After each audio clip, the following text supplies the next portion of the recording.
नमस्कार, स्वागत है एक बार फिर से आपका तेज एजुकेशन के इस प्लेटफॉर्म पर। हमने पहले 3 एपिसोडों में क्लास 10th की विज्ञान जो साइंस जिसके 3 टॉपिक पूरे किए हैं। प्रकाश का परावर्तन, दर्पण के समतल दर्पण पूरा किया है। आज हम गोलीय दर्पण के बारे में कुछ बात करेंगे। कौन सा दर्पण है? गोलीय दर्पण। याद करिएगा अच्छे से, गोलीय दर्पण।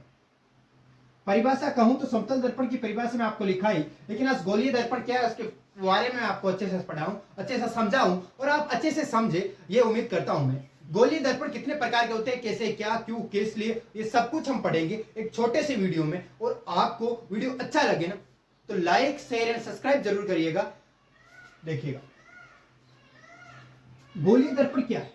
हमने एक दर्पण पढ़ा। दर्पण क्या है? एक समतल पड़ा, एक गोलीय पढ़ेंगे। परावर्तक क्या है? दर्पण के एक ऐसा परावर्तक पृष्ठ जिस पर कोई या एक तरफ तो पॉलिश हो और दूसरी तरफ क्या हो, कोई चिकनी सतह हो जिस पर कोई आने वाली प्रकाश की किरण परावर्तित हो सके। आप इस किरण को या आपतित हो सके, आने वाली जो आपतित किरण है वो परावर्तित हो सके। इस पूरी कंडीशंस को हमने क्या कहा?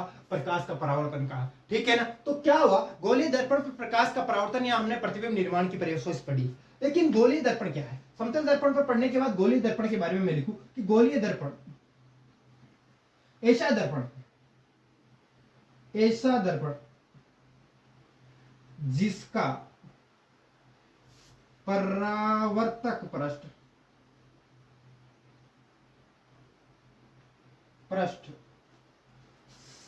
गोल हो गोलीय दर्पण कहलाता है।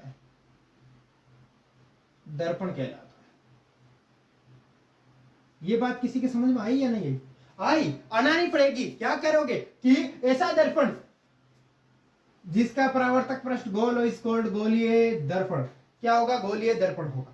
ठीक है। अब गोलीय दर्पण कितने प्रकार के होते हैं? हमने दर्पण पढ़ा। दर्पण में 2 प्रकार पढ़े, तो समतल दर्पण, दूसरा गोलीय दर्पण, ये वाला। और गोलीय दर्पण को भी 2 भागों में डिवाइड किया। अवतल दर्पण, याद रखिएगा, अवतल दर्पण, ये याद रखिएगा, उत्तल दर्पण 2 प्रकार के। तो लिखिएगा गोलीय दर्पण कितने प्रकार के होते हैं? गोलीय दर्पण 2 प्रकार के होते हैं, एक तो अवतल दर्पण, दूसरा उत्तल दर्पण। अवतल और उत्तल कैसे? देखिएगा, अच्छे से समझाऊंगा, आप अच्छे से समझिएगा उत्तल और अवतल दर्पण कैसे। और इसके साथ साथ आज 3 रेखाएं पढ़ाऊंगा जिसके आगे, जिससे हम प्रतिबिंब निर्माण करेंगे। ध्यान रखिएगा कैसे कैसे किरणें आ सकती है। तो याद रखिएगा, इसके बारे में कुछ अलग अलग चीजें पढ़ाऊंगा, इसके बारे में कुछ अलग अलग चीजें पढ़ाऊंगा जो आपको पढ़नी पड़ेगी। क्या है? ठीक है। अवतल दर्पण क्या है? अवतल दर्पण ऐसा दर्पण जिसका परावर्तक पृष्ठ अंदर। सवाल लिखिएगा, ऐसा दर्पण जिसका परावर्तक पृष्ठ क्या हो? अंदर की तरफ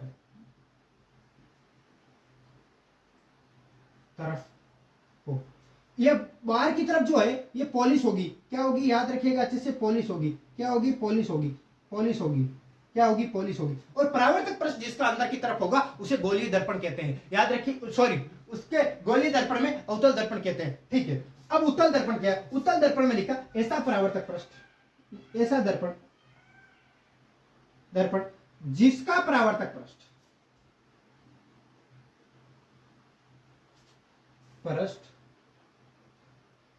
अंदर हुआ, इसका परावर्तक बाहर की तरफ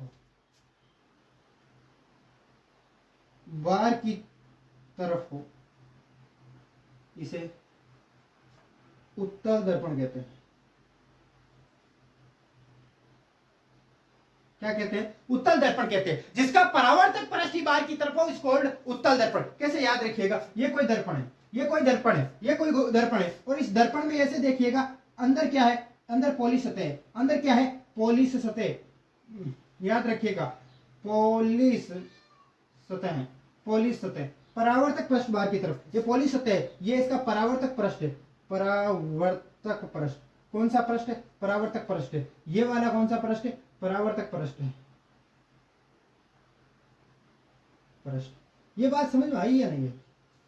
समझ में आई तो कमेंट बॉक्स पर यस लिखिएगा, कि ये समझ में आ रहा है, और वीडियो को लाइक एंड शेयर और सब्सक्राइब जरूर करिएगा, क्योंकि वीडियो समझ में आ रहा था। अब देखिएगा, समझ में आया, अच्छे से समझ में आएगा। अब देखिएगा, अब इसके बारे में कुछ चिन्ह परिपाटी, इसके बारे में कुछ डेफिनेशन, अवतल दर्पण और दूसरा अवतल दर्पण, इसके बारे में इसकी कुछ ना डेफिनेशन पढ़ेंगे। अब देखिएगा, मैंने एक डायग्राम बनाया। अब इसको इधर से एम एन नोट नाम दे देंगे, इसको भी एम और एन नाम दे।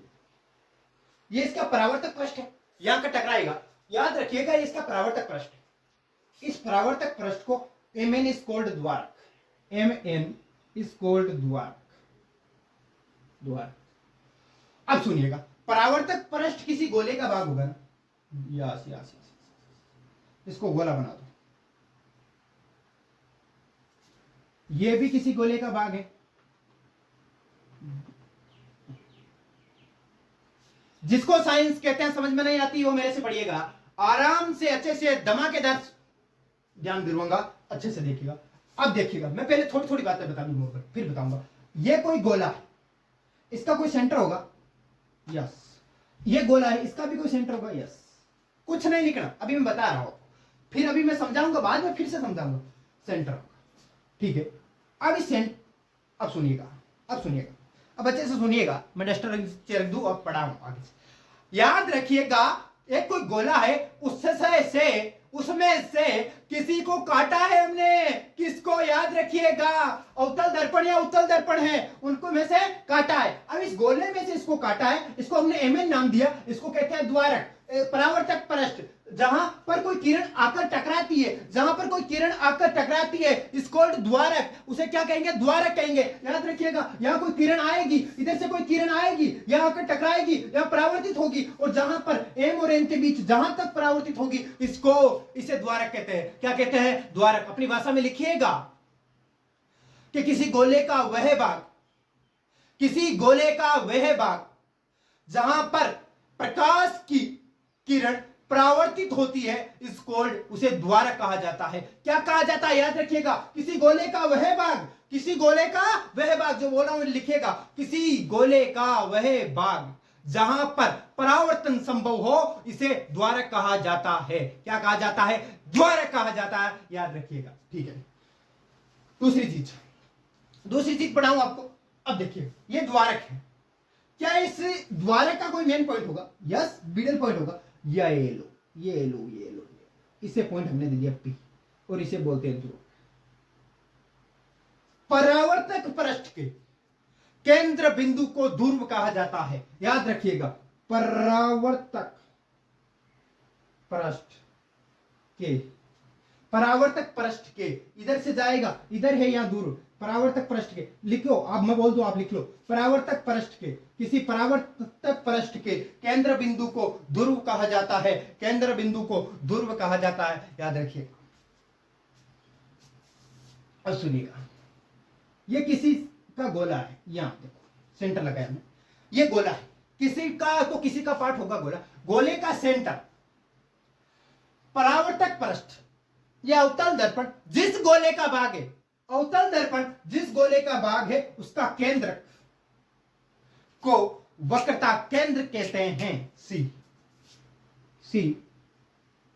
वक्रता केंद्र, इसी में भी लिखिएगा, सी वक्रता केंद्र लिखिएगा। जो डेफिनेशन बोल रहा हूं, अवतल दर्पण जिस गोले का भाग है, उसका केंद्रक वक्रता केंद्र कहलाता है। अच्छी बात है। अब सुनिएगा, ये कोई यहां से यहां तक,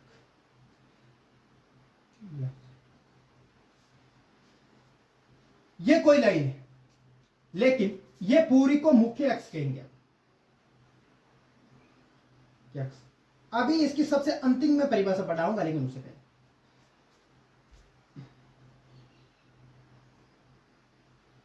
मुख्य अक्ष,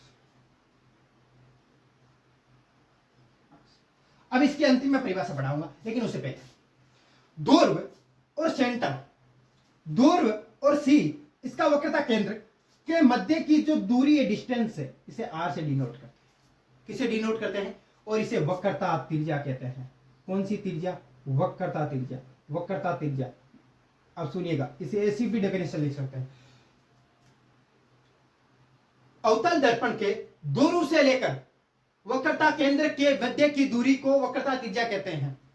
बात हो गई सीधी सीधी। नहीं तो अवतल दर्पण जिस गोले का भाग है, अवतल दर्पण जिस गोले का भाग है, याद रखिएगा, दो डेफिनेशन बता रहा हूं, इसको मिलाने वाली रेखा को हम क्या कह सकते हैं, वक्रता केंद्र कह सकते हैं। लेकिन याद रखिएगा, अवतल दर्पण जिस गोले का भाग है, अवतल दर्पण जिस गोले का भाग है, उसकी त्रिज्या को वक्रता त्रिज्या कहते हैं। याद रखिएगा, वक्रता त्रिज्या कहते हैं। अब आपकी बात समझ में आनी चाहिए। वक्रता त्रिज्या कह दी हमने, ये कह दिया, ये कह दिया, इधर लिख दो तो वक्रता त्रिज्या। इसको थोड़ा मैं हटा के इधर लिख लेता हूं, पी ध्रुव हो गया, इधर लिख दिया, सी वक्रता केंद्र हो गया, इधर लिख दो ये आर, आर वक्रता त्रिज्या। ये बात समझ में आ गई। अब सुनिएगा, अब इसमें बात करते हैं आगे, अच्छी वाली बात कहता हूं, इसमें कुछ किरणें आएगी, कुछ किरणें इस पर चलेगी, इसके बारे में हम बात कर सकते हैं। समतल दर्पण बनाएंगे हम। समतल दर्पण हमने बात की कि ये कोई जितने डिग्री के कोण पर प्रकाश की किरण आती है, ठीक उतने डिग्री के कोण पर वापस चली जाती है और अभिलंब के साथ उतना कोण बनाती है, कोण आई बराबर कोण आर। ये बात हमने पढ़ी थी। देखो अभी फोकस बता रहा हूं, लेकिन तीन रेखाएं साथ साथ बता रहा हूं जिसे हमें प्रतिबिंब निर्माण करना है। यही से लो, कोई ज्यादा इतनी कोई भारी वाली बात नहीं है। फोकस की परिभाषा, फोकस बिंदु की परिभाषा, फोकस दूरी की परिभाषा में सब कुछ है। समझो तो सर। सुनिएगा कि देखो, इतने डिग्री के कोण पर है, उतने डिग्री पर आ गई, लेकिन इसमें कुछ थोड़ा उल्टा है। क्या है? अब देखिएगा कि कोई किरण है और मुख्य अक्ष के समांतर आ रही, ये मुख्य अक्ष है। अब मुख्य अक्ष क्या है, कोई पूछ ले। पहले फोकस दूरी की परिभाषा बताओ, फोकस क्या है, बिंदु क्या है? कि मुख्य अक्ष के समांतर आने वाली कोई प्रकाश की किरण मुख्य अक्ष के सही समांतर आई, सीधी सीधी आई, ये मुख्य अक्ष है, इसके समांतर आई। मुख्य अक्ष के समांतर आने वाली प्रकाश की किरण जिस बिंदु से होकर गुजरती है, जिस बिंदु से होकर गुजरती है, उसे फोकस बिंदु बड़ा एफ कहता है। बड़ा एफ इज कॉल्ड फोकस बिंदु,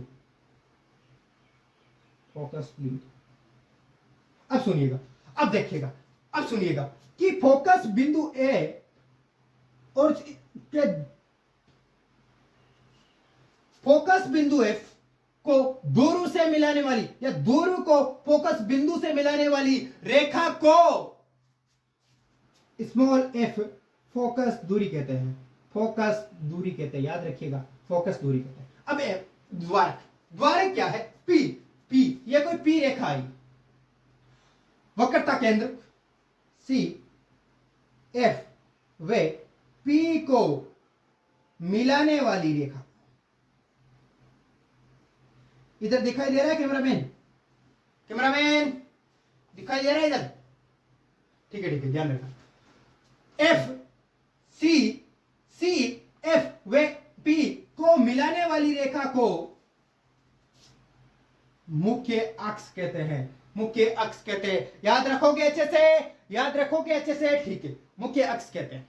अब सुनिएगा, अब पहली किरण समझाती है कि मुख्य अक्ष के समांतर, मुख्य, याद रखिएगा, इधर लिखता हूं, इधर को मिटा के लिखता हूं, मुख्य अक्ष के समांतर आने वाली प्रकाश की किरण, किरण जिस बिंदु से होकर गुजरती है,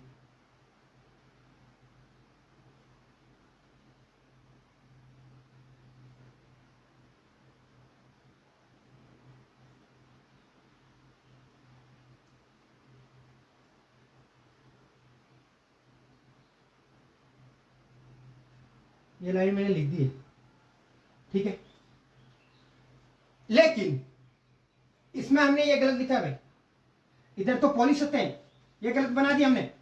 इधर से होगा सब कुछ जो होगा, इधर से, याद रखिएगा, इधर से होगा, किधर से होगा, इधर से होगा, ठीक है, इधर से होगा। उधर हमने गलती से बना दिया, दोनों काम कर रहे थे ना अवतल वाला, ठीक है, इधर से होगा सब कुछ। ये बाहर की तरफ परावर्तक पृष्ठ है, इतना कोई ज्यादा खास नहीं है, ठीक है।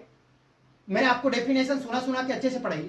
अब देखिए, मुख्य अक्ष के समांतर आई, दूसरी चीज, मुख्य अक्ष से समांतर आई वो तो बात हो सकती है, लेकिन कोई दूरी फोकस से होकर गुजर सकती है, कोई किरण को फोकस से गुजार सकते हैं। पहली किरण है मुख्य अक्ष के समांतर आने वाली। जब कोई किरण फोकस बिंदु से होकर गुजरती है तो मुख्य अक्ष के समांतर चली जाती है, तो मुख्य अक्ष के समांतर चली जाती है। कोई बिंदु फोकस दूरी से होकर गुजरती है तो वो मुख्य अक्ष के समांतर बन चली जाती है।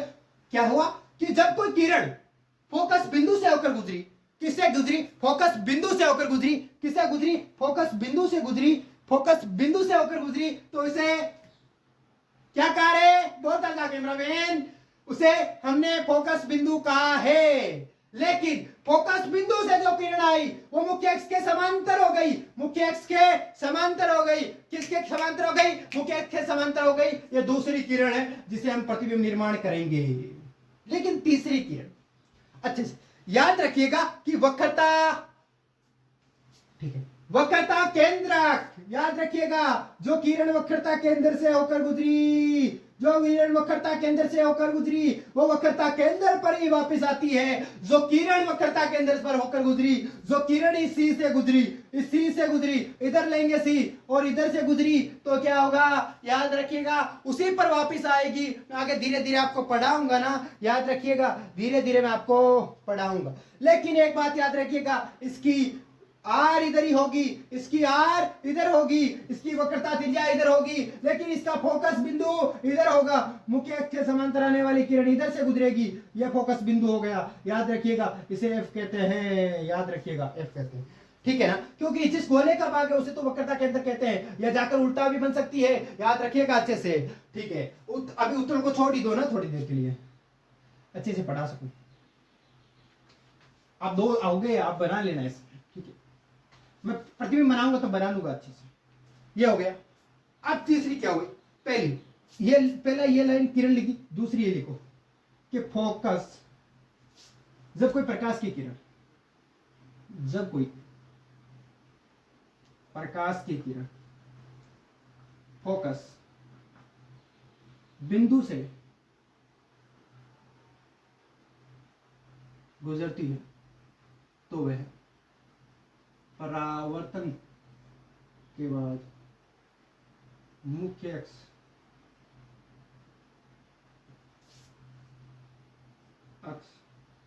के समांतर आ जाती है,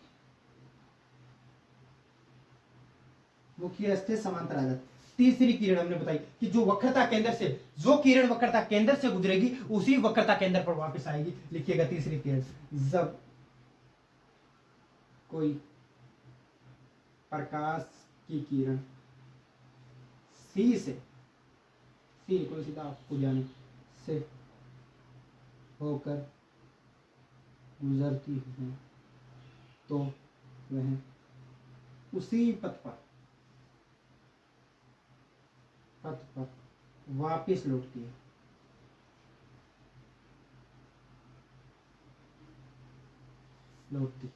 ये पूरा हमने सिस्टमेटिकली आपको समझाया, अच्छे से समझाया। परावर्तक पृष्ठ अंदर की तरफ होगा, परावर्तक पर बाहर की तरफ होगा। इसकी डेफिनेशंस लिखा है दोनों की, अवतल उत्तल के बारे में लिखाया। ये पूरा डायग्राम जो मैंने था मैं आपको समझाया और समझाया भी अच्छे से।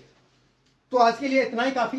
हम अगले वीडियो में पढ़ेंगे शानदार उत्तल दर्पण के बारे में। हम कुछ पढ़ा रहे थे, उत्तल दर्पण के बारे में हम कुछ पढ़ा रहे थे। और उत्तल दर्पण में मैंने एक बात कही कि फोकस बिंदु वगैरह वगैरह वगैरह जो अच्छे से करेंगे उसको बार, क्योंकि परावर्तक पृष्ठ बार होगा, वक्रता केंद्रक बार। अब मैं इसको देखो आराम से, आपको अच्छे से मैं तब पढ़ाऊंगा क्योंकि अवतल दर्पण हमने पढ़ा। उत्तल दर्पण के बारे में जब उत्तल का प्रतिबिंब बनाऊंगा तो बना दूंगा पूरा अच्छे से। अभी हमने अवतल पढ़ा है और अवतल के बारे में जो ये चीजें लिखी, जब यही किरणें, यही जब सब कुछ किस में चलेगी?